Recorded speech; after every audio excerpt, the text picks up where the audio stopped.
Hi hello నమస్తే welcome to my channel. ఈ వారం స్టార్ మా పరివారంలో సంక్రాంతి స్పెషల్ అని చెప్పేసి ముందుగానే మనకు స్పెషల్ ఎపిసోడ్ స్టార్ మా పరివారంలో చేస్తున్నారు. దాని తర్వాత 14th కూడా ఇంకొక సంక్రాంతి ఈవెంట్ని రఫ్ ఆడిచ్చేస్తామని చెప్పేసి ఆ ప్రోగ్రామ్ని కూడా కండక్ట్ చేస్తున్నారు. ఇక ఈ యొక్క సంక్రాంతి స్పెషల్లో మన శ్రీముఖి కోసం వాళ్ళ నానమ్మ గారు అయితే వచ్చేస్తారు కదా. ఇక నానమ్మ గారు వచ్చేసి నిజంగా శ్రీముఖి గురించి చాలా మాటలు చెప్తూ ఉంటారు. ఆమెకి శ్రీముఖి అంటే ఎంత ఇష్టమో ఆమె మాటల్లో చెప్తూ ఉండగానే ఇక నానమ్మ నీకు నువ్వు చాలా సీరియల్స్ చూస్తూ ఉంటావు కదా, నీకు ఏ సీరియల్ అంటే ఇష్టము అని అడగగానే ఇక అదే గుండె నిండా గుడి గంటలు అని చెప్పగానే ఇక బాలు బాలు నానమ్మ అంటే ఆ బాలు అంటే కూడా నాకు చాలా ఇష్టం అని చెప్పగానే మన శ్రీముఖి అయితే మెలికలు తిరిగిపోతూ నానమ్మ బాలు బాగుంటాడు కదా, నేను పెళ్లి చేసుకోనంటే ఆ చేసుకో చేసుకో అని చెప్తూ ఉంటుందన్నమాట. ఏంటి నానమ్మ నువ్వు చేసుకో అంటున్నావు అని చెప్పేసి మళ్ళీ పాపం సిగ్గుపడుతూ నిజంగానే మా పేరు బాగుంటుందా అన్నట్టుగా అడుగుతూ ఉంటుంది.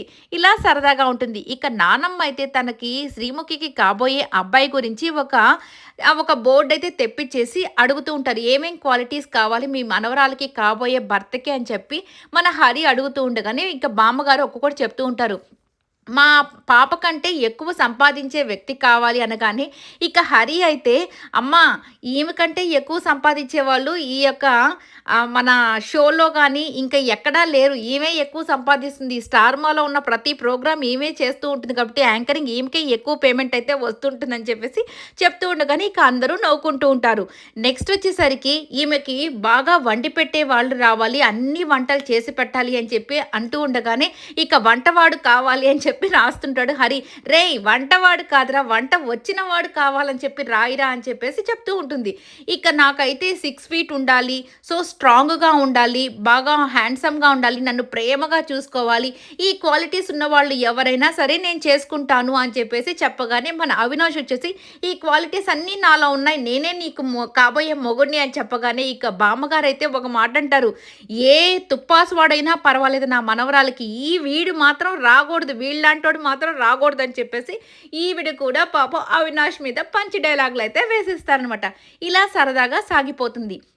దీని తర్వాత ఇక మన ప్రేరణ, అలాగే వాళ్ళ హస్బెండ్, అలాగే ప్రకృతి వీళ్ళ ముగ్గురికి వచ్చేసి నీకు మీ ఆయన మీద ఉన్న కంప్లైంట్స్ ఏంటో చెప్పు అని చెప్పేసి అక్కడ ఒక బోన్ లాగా పెట్టేస్తే ఇక మన ప్రేరణ గురించి తెలిసిందే కదా, మాట్లాడుతూనే ఉంటుంది. ఇక ఏయ్ ప్రకృతి నువ్వు కూడా రావే, నువ్వు కూడా వచ్చి మీ బావ పక్కన నిలబడని చెప్పి వాళ్ళిద్దరిని ఒక బోన్లో నిలబెట్టి వీళ్ళిద్దరికీ ఒకేలాంటి బ్యాడ్ హ్యాబిట్స్ ఉన్నాయి అని చెప్పేసి వాళ్ళ ఆయనకి వాళ్ళ చెల్లెలకి ఉన్నాయంట. అది చెప్తూ ఉండగానే ఇక హరి వచ్చేసి ఏంటి నీ సీరియల్స్ చూడమా వాళ్ళిద్దరు కలిసి అని చెప్పగానే ఇక నవ్వుకుంటూ ఉంటారు.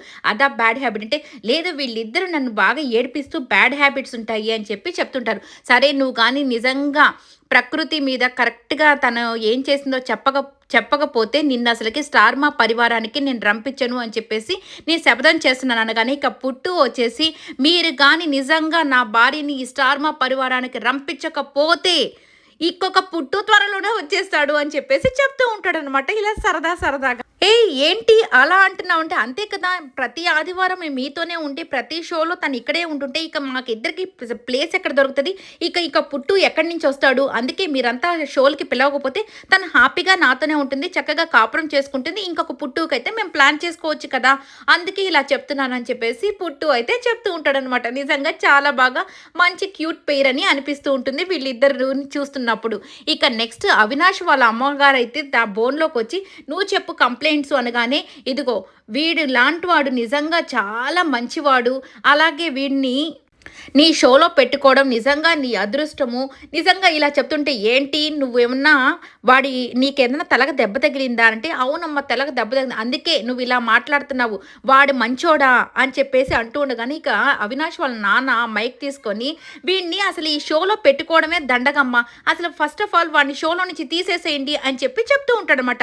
ఇక మన హరి అయితే ఏంటి మా అవినాష్ అన్నకి ఎవరు లేరనుకుంటున్నారా, ఎందుకు షోలో నుంచి తీసేయాలని చెప్పి చెప్తున్నారు, అయినా అసలు ఈ షోలో నుంచి కదా అసలు ఏ షోలో కూడా ఉండకూడదు ఈ అవినాష్ అన్న అని చెప్పేసి రివర్స్‌గా చెప్తుంటాడు. రేయ్! ఏంట్రా మీరందరూ కలిసి నాకు వ్యతిరేకంగా పన్నాగం పన్నుతున్నట్టున్నారు అని చెప్పేసి ఇక ఫన్ అయితే నెక్స్ట్ లెవెల్‌లో ఉండబోతుంది. అలాగే ఇక అవినాష్ గురించి వాళ్ళ అమ్మగారైతే నిజంగా నాలాంటి కొడుకు అసలకి ఎవరికీ ఉండడు. నిజంగా ఇలాంటి వాడిని అసలకి మీరు షోలో పెట్టుకోవడం చాలా మంచిదని పొగుడుతూ ఉండగానే, అమ్మో! ఈమె చాలా రాసుకొని వచ్చినట్టుందే వీళ్ళ కొడుకు గురించి చెప్పేదానికి అని చెప్పేసి ఇలా సరదాగా ఒకరి మీద ఒకరు పంచులు వేసుకుంటూ నిజంగా సూపర్ హైలైట్ అవుతుంది. వీళ్ళ ఫ్యామిలీస్ అందరినీ కూడా ఒకే స్టేజ్ మీద చూడడం నిజంగా చాలా అంటే చాలా ముచ్చటగా అది ఈ పండగ నాడు చూడడం అనేది చాలా హ్యాపీగా అనిపిస్తుంది. మరి మీకేమనిపిస్తుందో కమెంట్ అయితే చేసేసేయండి. ఎవరు ఫ్యామిలీ సో క్యూట్ అని మీకు అనిపించిందో ప్రతి ఒక్కరి ఫ్యామిలీ క్యూటేలెండి అట్లని కాదు. సో ఎవరికి వాళ్ళ ఫ్యామిలీ చాలా క్యూట్‌గా ఉంటుంది. హరి అలాగే అవినాష్ వాళ్ళ ఫ్యామిలీ రావడం నిజంగా చాలా హ్యాపీగా అనిపించింది. ఎప్పుడు కూడా వీళ్ళు వేరే వాళ్ళని ఎంటర్‌టైన్ చేస్తుంటారు. వీళ్ళ కోసం వీళ్ళు ఎప్పుడు ఆలోచించుకోరు కదా! కానీ స్టార్ మా వాళ్ళు వీళ్ళ కోసం ఆలోచించి వీళ్ళ పేరెంట్స్‌ని తీసుకురావడం నిజంగా హైలైట్ అనిపించింది నాకైతే మాత్రం. మరి మీకేమనిపించిందో కామెంట్ అయితే చేసేసేయండి. ఈ వీడియో నచ్చితే లైక్ చేయండి, షేర్ చేయండి, కామెంట్ చేయండి, సబ్స్క్రైబ్ చేసుకోవడం మర్చిపోకండి. Thank you so much for watching. Thank you.